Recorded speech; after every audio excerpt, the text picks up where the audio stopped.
In the old days of Nordic mythology, there were 9 worlds, one of which was the world that gods reside, named Asgard, in which the story begins with 2 gods, Thor and Loki, traveling to Jotunheim where the giants reside. On this journey, Thor and Loki found themselves with a pair of servants, one a boy and the other girl. They obtained said servants when they made a deal with a family of farmers.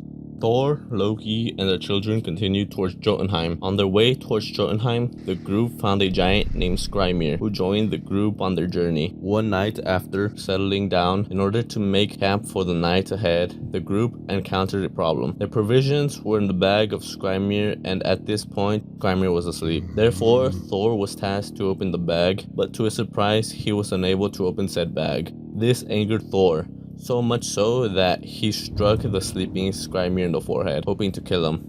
Skrymir awoke and brushed it off as if it were a leaf that would have fallen on his forehead. The following day, Skrymir departed from the rest of the group, and the party pressed onward toward a castle called Utgard, which they arrived at around midday. The castle was locked and no one was available to respond, but luckily, the castle was made for giants, which helped the group through the gaps in the castle which they took advantage of. Inside, they found a hall where giants sat down eating and drinking.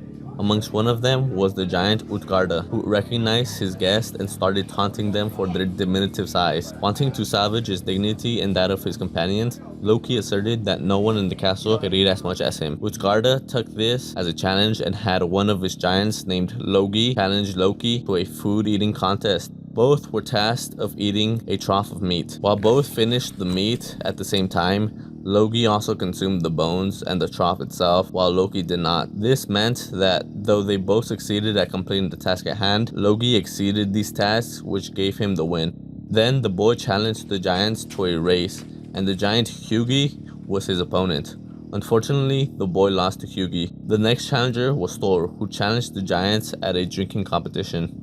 The giants brought a drinking horn that was said to be used by the giants. Utgarda stated that if Thor could finish the drink in 3 gulps, he would be the winner. In his 3rd gulp, Thor had drank a formidable amount from the horn, but unfortunately for him, it was too late for Thor, who had enough to drink and gave up.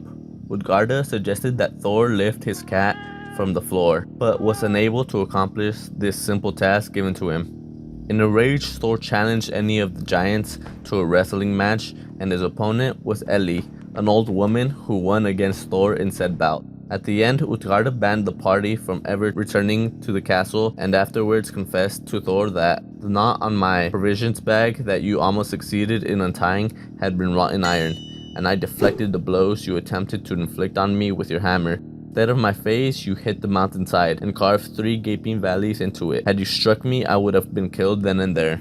Loki held his own remarkably well in his eating contest, since his opponent was none other than fire itself. So it was with the boy which raced against thought itself, which nobody could ever hope to outrun. The far end of the horn from which you drank was connected to the sea, and we were actually greatly afraid that you were going to drink it all. When you cross the sea again, you will see how much you have lowered its level. My cat was actually the Midgard serpent, whom you succeeded in raising out of the ocean and into the sky. And finally, you wrestled against old age, and took a long time to fall. Now for your sake and for ours, leave and never come back. Thor was so angered by this humiliating trickery that he raised his hammer and prepared to slay Utgarda Loki and smash his castle to pieces. But when he turned to do so, he saw no giant and no castle, just a vast empty plain.